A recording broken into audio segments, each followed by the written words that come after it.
Giovanni Pico della Mirandola was an Italian Renaissance nobleman and philosopher. He is famed for the events of 1486, when at the age of 23, he proposed to defend 900 theses on religion, philosophy, natural philosophy, and magic against all comers, for which he wrote the Oration on the Dignity of Man, which has been called the Manifesto of the Renaissance, and a key text of Renaissance humanism and of what has been called the Hermetic Reformation family. Giovanni was born at Mirandola, near Modena, the youngest son of Gianfrancesco I Pico, Lord of Mirandola and Count of Concordia, by his wife Giulia, daughter of Feltrino Boardo, Count di Scandiano. The family had long dwelt in the castle of Mirandola, which had become independent in the 14th century and had received in 1414 from the Holy Roman Emperor Sigismund the fief of Concordia. Mirandola was a small autonomous county in Emilia, near Ferrara. The Pico della Mirandola were closely related to the Sforza, Gonzaga and Este dynasties,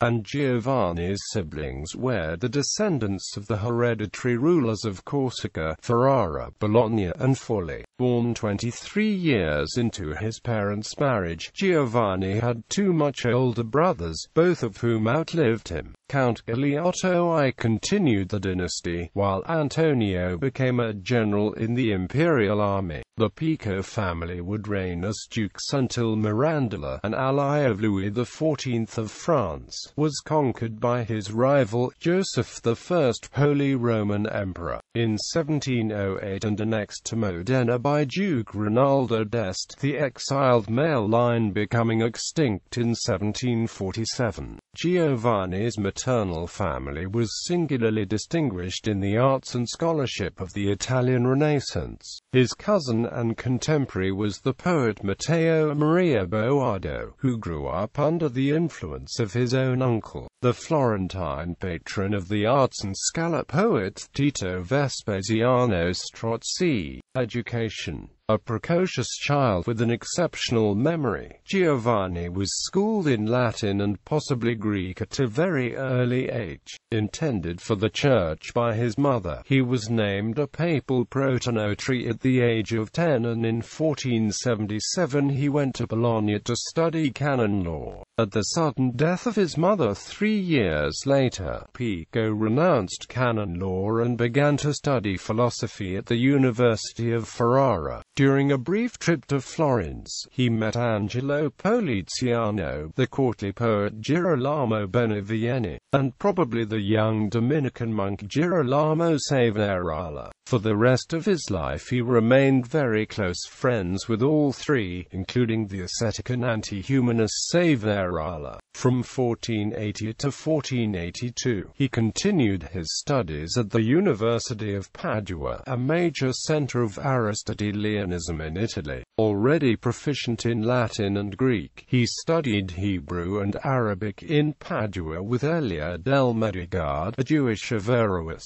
and read Aramaic manuscripts with him as well. Del Medigo also translated Judaic manuscripts from Hebrew into Latin for Pico, as he would continue to do for a number of years. Pico also wrote sonnets in Latin and Italian which, because of the influence of Savonarola, he destroyed at the end of his life. He spent the next 4 years either at home, or visiting humanist centers elsewhere in Italy. In 1485, he traveled to the University of Paris, the most important center in Europe for scholastic philosophy and theology, and a hotbed of secular Averroism. It was probably in Paris that Giovanni began his 900 theses and conceived the idea of defending them in public debate. Florence. During this time, two life-changing events occurred. The first was when he returned to settle for a time in Florence in November 1484 and met Lorenzo de' Medici and Marsilio Ficino. It was an astrologically auspicious day that Ficino had chosen to publish his translations of the works of Plato from Greek into Latin. Under Lorenzo's enthusiastic patronage, Pico appears to have charmed both men, and despite Ficino's philosophical differences, he was convinced of the saturnine affinity and the divine providence of his arrival. Lorenzo would support and protect Pico until his death in 1492.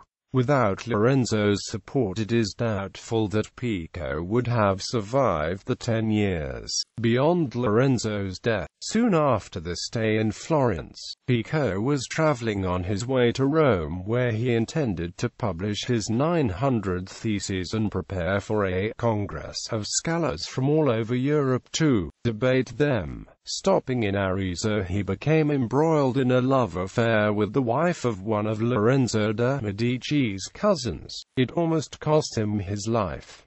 Giovanni attempted to run off with the woman, but he was caught, wounded and thrown into prison by her husband. He was released only upon the intervention of Lorenzo himself. The incident is wholly representative of Pico's often audacious temperament and of the loyalty and affection he nevertheless could inspire. Pico spent several months in Perugia and nearby Fratta, recovering from his injuries. It was there, as he wrote to Ficino, that divine providence caused certain books to fall into my hands. They are Chaldean books, of Esdras, of Zoroaster and of Melchiah, oracles of the Magi, which contain a brief and dry interpretation of Chaldean philosophy, but full of mystery. Quote, "It was also in Perugia that Pico was introduced to the mystical Hebrew Kabbalah, which fascinated him, as did the late classical Hermetic writers, such as Hermes Trismegistus. The Kabbalah and Hermetica were thought in Pico's time to be as ancient as the Old Testament, and for that reason, he accorded them an almost scriptural status. It was always Pico's intention to walk completely around a topic and look at it from many possible angles, in order to derive the truest possible vision of the thing itself. Syncretism, for Pico, was seeing the same absolute from many different points of view. A scholastic approach with a strong modern resonance. Pico based his ideas chiefly on Plato, as did his teacher, Marsilio Ficino, but retained a deep respect for Aristotle. Although he was a product of the Studia Humanitatis, Pico was constitutionally an eclectic, and in some respects he represented a reaction against the exaggerations of pure humanism, defending what he believed to be the best of the medieval and Islamic commentators, such as Averroes and Avicenna, on Aristotle in a famous long letter to Emma la Barbaro in 1485. It was always Pico's aim to reconcile the schools of Plato and Aristotle, since he believed they both used different words to express the same concepts. It was perhaps for this reason his friends called him Princeps Concordii, or Prince of Harmony. Similarly, Pico believed that an educated person should also study the Hebrew and Talmudic sources, and the Hermetics, because he believed they represented the same concept of God that is seen in the Old Testament, but in different words. He finished his Oration on the dignity of man to accompany his 900 theses and traveled to Rome to continue his plan to defend them. He had them published together December 1486 as Conclusions Philosophicae, Kabbalisticae Theologicae, and offered to pay the expenses of any scholars who came to Rome to debate them publicly. In February 1487, Pope Innocent VIII halted the proposed debate, and established a commission to review the orthodoxy of the 900 theses. Although Pico answered the charges against them, 13 of them were condemned. Pico agreed in writing to retract them, but he did not change his mind about the validity He proceeded to write an apologia defending them as Apologia J. Pici Mirandolani, Concordico Mitis, published in 1489, which he dedicated to his apparently very tolerant patron, Lorenzo. When the Pope was apprised of the circulation of this manuscript, he set up an inquisitorial tribunal, forcing Pico to renounce the Apologia, in addition to his other condemned theses which he agreed to do. The Pope declared 900 theses to be, in part heretical, in part the flower of heresy, several are scandalous and offensive to pious ears, most do nothing but reproduce the errors of pagan philosophers, others are capable of inflaming the impertinence of the Jews, a number of them, finally, under the pretext of natural philosophy, favor arts that are enemies to the Catholic faith and to the human race. Pico fled to France in 1488, where he was arrested by Philip II, Duke of Savoy, at the demand of the papal nuncios, and imprisoned at Vincennes, through the intercession of several Italian princes, all instigated by Lorenzo de' Medici. King Charles VIII had him released, and the Pope was persuaded to allow Pico to move to Florence and to live under Lorenzo's protection, but he was not cleared of the papal censures and restrictions until 1493, after the accession of Alexander VI to the papacy. Pico was deeply shaken by the experience. He reconciled with Savonarola, who remained a very close friend. It was at Pico's persuasion that Lorenzo invited Savonarola to Florence. But Pico never renounced his syncretist convictions. He settled in a villa near Fiesole prepared for him by Lorenzo, where he wrote and published the Heptaplacides de Dei Creatoris Operae and Entre Uno. It was here that he also wrote his other most celebrated work, the Disputationes Adversus Astrologiam Divinicatrium, which was not published until after his death. In it, Pico acidly condemned the deterministic practices of the astrologers of his day. After the death of Lorenzo de' Medici in 1492, Pico moved to Ferrara, although he continued to visit Florence. In Florence, political instability gave rise to the increasing influence of Savonarola, whose reactionary opposition to Renaissance expansion and style had already brought about conflict with the Medici family and would lead to the wholesale destruction of books and paintings. Nevertheless, Pico became a follower of Savonarola. Determined to become a monk, he dismissed his former interest in Egyptian and Chaldean texts, destroyed his own poetry and gave away his fortune. In 1494, Pico and his friend Angelo Poliziano were poisoned under mysterious circumstances. It was rumored that his own secretary had poisoned him because Pico had become too close to Savonarola. He was interred at San Marco and Savonarola delivered the funeral oration.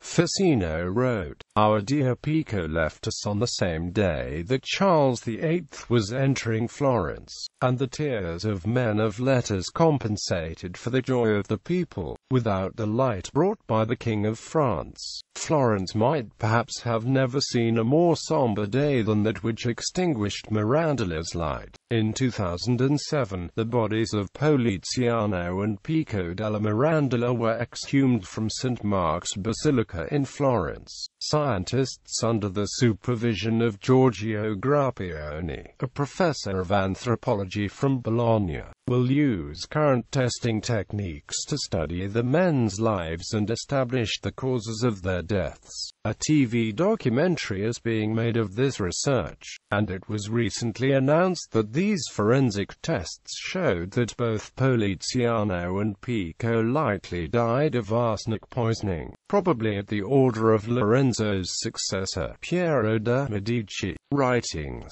In the Oration de Hominis Dignitate, Pico justified the importance of the human quest for knowledge within a Neoplatonic framework. The Oration also served as an introduction to Pico's 900 Theses, which he believed to provide a complete and sufficient basis from the discovery of all knowledge, and hence a model for mankind's ascent of the chain of being. The 900 Theses are a good example of humanist syncretism, because Pico combined Platonism, Neoplatonism, Aristotelianism, Hermeticism and Kabbalah. They also included 72 theses describing what Pico believed to be a complete system of physics. Mirandola's De Anima Immortalitate, and other works, developed the doctrine that man's possession of an immortal soul freed him from the hierarchical stasis. Pico may have believed in universal reconciliation, since one of his 900 theses was, a mortal sin of finite duration is not deserving of eternal but only of temporal punishment. It was among the theses pronounced heretical by Pope Innocent VIII in his bull of 4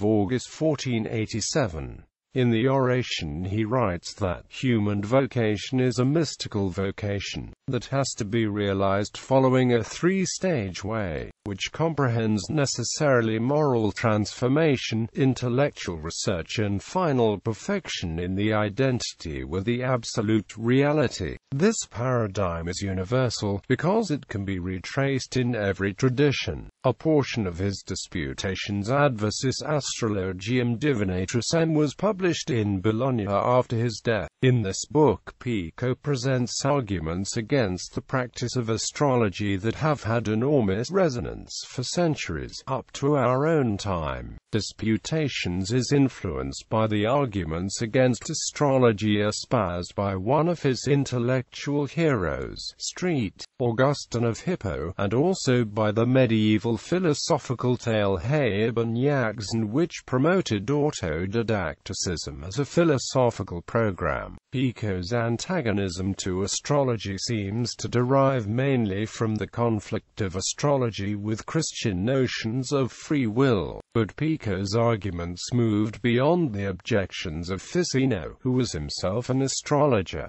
The manuscript was edited for publication after Pico's death by his nephew Giovanni Francesco Pico della Mirandola, an ardent follower of Savonarola, and may possibly have been amended to be more forcefully critical. This might possibly explain the fact that Ficino championed the manuscript and enthusiastically endorsed it before its publication. Pico's Heptaplus, a mystico-allegorical exposition of the creation according to the 7 biblical senses, elaborates on his idea that different religions and traditions describe the same God. On being and the one, has explanations of several passages in Moses, Plato and Aristotle. It is an attempted reconciliation between Platonic and Aristotelian writings on the relative places of being and the one, and a refutation of opposing arguments. He wrote in Italian in imitation of Plato's Symposium.